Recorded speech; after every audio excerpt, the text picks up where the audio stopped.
보라, 여호와께서 땅을 공허하게 하시며 황폐하게 하시며 지면을 뒤집어 엎으시고 그 주민을 흩으시리니 백성과 제사장이 같을 것이며 종과 상전이 같을 것이며 여종과 여주인이 같을 것이며 사는 자와 파는 자가 같을 것이며 빌려주는 자와 빌리는 자가 같을 것이며 이자를 받는 자와 이자를 내는 자가 같을 것이라. 땅이 온전히 공허하게 되고 온전히 황무하게 되리라. 여호와께서 이 말씀을 하셨느니라.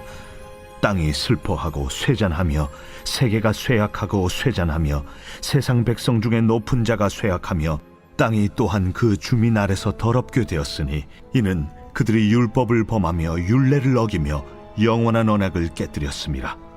그러므로 저주가 땅을 삼켰고 그 중에 사는 자들이 정죄함을 당하였고 땅의 주민이 불타서 남은 자가 적도다. 새 포도즙이 슬퍼하고 포도나무가 쇠잔하며 마음이 즐겁던 자가 다 탄식하며 소고치는 기쁨이 그치고 즐거워하는 자의 소리가 끊어지고 수금 타는 기쁨이 그쳤으며 노래하면서 포도주를 마시지 못하고 독주는 그 마시는 자에게 쓰게 될 것이라. 약탈을 당한 성읍이 허물어지고 집마다 닫혀서 들어가는 자가 없으며 포도주가 없으므로 거리에서 부르짖으며 모든 즐거움이 사라졌으며 땅의 기쁨이 소멸되었도다. 성읍이 황무하고 성문이 파괴되었느니라. 세계 민족 중에 이러한 일이 있으리니 곧 감람나무를 흠듬갑고 포도를 거둔 후에 그 남은 것을 주움 같을 것이니라. 무리가 소리를 높여 부를 것이며 여호와의 위엄으로 말미암아 바다에서부터 크게 외치리니 그러므로 너희가 동방에서 여호와를 영화롭게 하며 바다 모든 섬에서 이스라엘의 하나님 여호와의 이름을 영화롭게 할 것이라. 땅 끝에서부터 노래하는 소리가 우리에게 들리기를 의로우신 이에게 영광을 돌리세 하도다. 그러나 나는 이르기를 나는 쇠잔하였고 나는 쇠잔하였으니 내게 화가 있도다. 배신자들은 배신하고 배신자들이 크게 배신하였도다. 땅의 주민아, 두려움과 함정과 올무가 내게 이르렀나니 두려운 소리로 말미암아 도망하는 자는 함정에 빠지겠고 함정 속에서 올라오는 자는 올무에 걸리리니 이는 위에 있는 문이 열리고 땅의 기초가 진동함이라. 땅이 깨지고 깨지며 땅이 갈라지고 갈라지며 땅이 흔들리고 흔들리며 땅이 취한 자같이 비틀비틀하며 원두막같이 흔들리며 그 위에 죄악이 중함으로 떨어져서 다시는 일어나지 못하리라. 그날에 여호와께서 높은 데에서 높은 군대를 벌하시며 땅에서 땅의 왕들을 벌하시리니 그들이 죄수가 깊은 옥에 모임같이 모이게 되고 옥에 갇혔다가 여러 날 후에 형벌을 받을 것이라. 그때 달이 수치를 당하고 해가 부끄러워하리니 이는 만군의 여호와께서 시온산과 예루살렘에서 왕이 되시고 그 장로들 앞에서 영광을 나타내실 것입니다.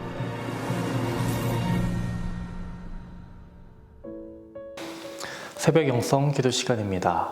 오늘은 이사야 24장 말씀을 함께 살펴보겠습니다. 24장에서는 온 세상을 향한 심판이 선포됩니다. 인간의 죄로 인해 세상은 황폐하게 될 것이며 세상의 노래 역시 사라질 것입니다. 앞으로 땅이 얼마나 황폐하게 될 것인지를 강조하기 위해 텅 비다라는 의미를 가진 공허하다와 황무하다라는 단어를 반복적으로 사용하고 있습니다.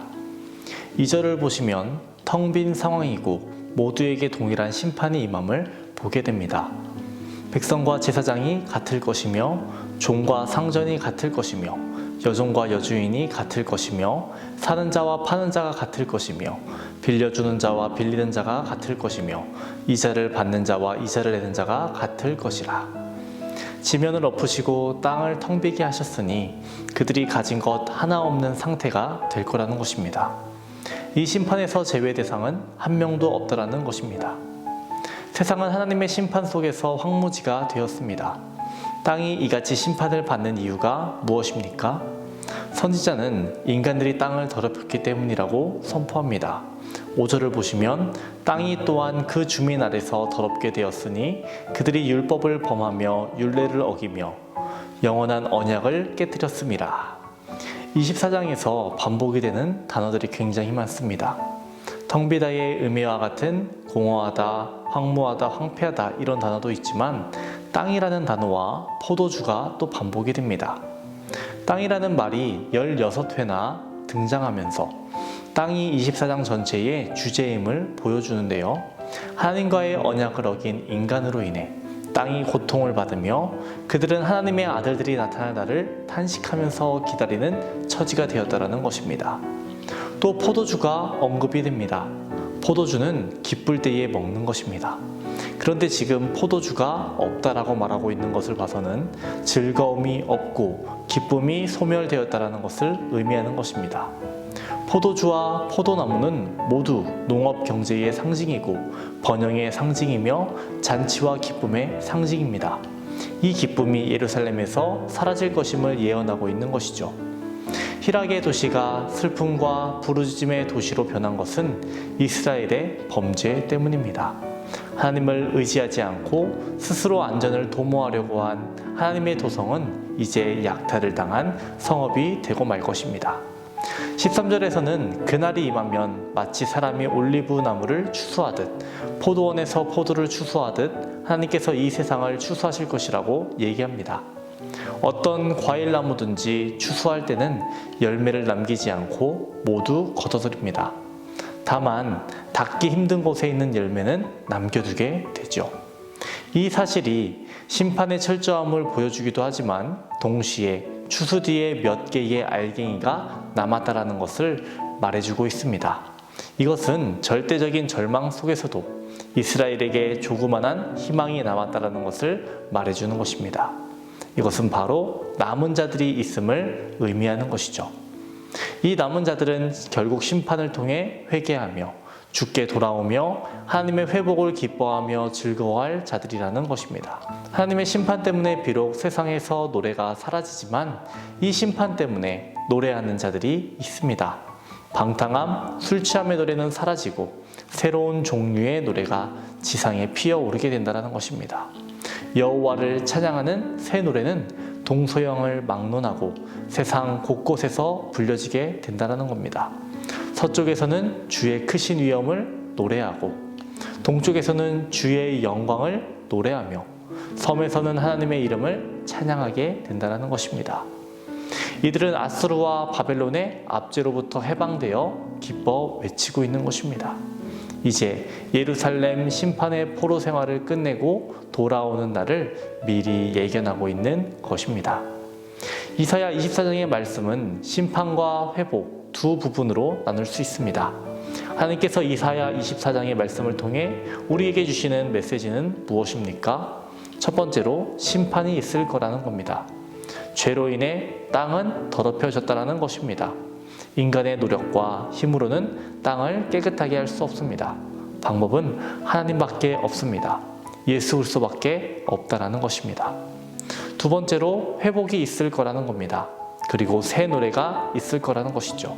이것은 종말을 의미합니다. 종말은 우리 모두에게 임합니다. 개인적인 종말이 있을 것이고 이 세상의 종말이 있을 겁니다. 개인의 종말은 이 땅을 떠나 하늘나라로 가는 것이며 그곳에서 이 세상에서는 들어보지 못한 찬양을 듣게 될 것입니다. 또 이 세상의 종말 때에는 이 세상에서 구원받을 사람들이 저 하늘나라로 옮겨져 하나님께 새 노래로 찬양을 올리게 될 것입니다. 심판이 있고 새 노래를 부를 종말이 있음을 믿으시기 바랍니다. 구원이 있음을 믿으시기 바랍니다. 소망을 하늘에 두고 살아가는 저와 여러분 되시기를 주님의 이름으로 축원합니다. 오늘은 수요일입니다. 오늘의 공동기도 제목은 교회를 위한 기도입니다. 먼저는 교회의 부흥과 회복을 위해서 기도해 주시고 이 땅의 교회가 복음으로 돌아갈 수 있도록 기도해 주시기 바랍니다. 기도하겠습니다. 우리를 사랑하시는 하나님 아버지, 오늘 이사야 24장의 말씀을 통해 종말의 때가 있음을 살펴보았습니다. 심판과 구원의 때가 있음을 믿게 하시고 하늘의 소망을 두며 살아가는 그리스도인 되게 하여 주시옵소서. 오늘은 교회의 부흥과 회복을 위해 기도합니다. 성도들의 신앙이 흔들리지 않게 하시고 교회의 부흥과 회복을 위해 기도하는 성숙한 그리스도인이 되게 하여 주옵소서. 이 땅의 교회가 복음으로 돌아가게 하시며 세상의 빛과 소금의 사명을 감당하는 한국교회가 되게 하여 주시옵소서. 담임 목사님의 사역을 위해서 기도합니다. 하나님 지혜를 주시고 주시고 영감을 더하여 주옵소서. 계획하시고 준비하시는 모든 사역 가운데 성령의 역사를 더하여 주셔서 회복과 치유의 역사를 허락하여 주옵소서. 암으로, 불면증으로, 공황장애로, 질병으로 고통받는 성도들을 주님 고쳐 주시옵시고, 박재송 검사님, 김정도 집사님, 오윤미 성도님, 박수현 청년에게 힘과 능력을 더하여 주시고 질병이 깨끗이 나을 수 있도록 도와주시옵소서. 연로하신 장로님, 권사님들의 건강을 지켜주시고 주님과 동행하게 하시고 기쁨과 평안을 누리게 하옵소서. 다음 세대를 위한 리모델링 공사 중에 있습니다. 하나님, 이 공간을 통해 하나님께 많은 영혼을 돌아오게 되기를 원합니다. 기쁨의 예배, 감사의 예배 드리는 장소가 되게 하여 주시옵소서. 오늘 하루도 하나님께 영광을 돌리며 살아가게 하여 주시옵소서. 감사드리며 예수님의 이름으로 기도합니다. 아멘.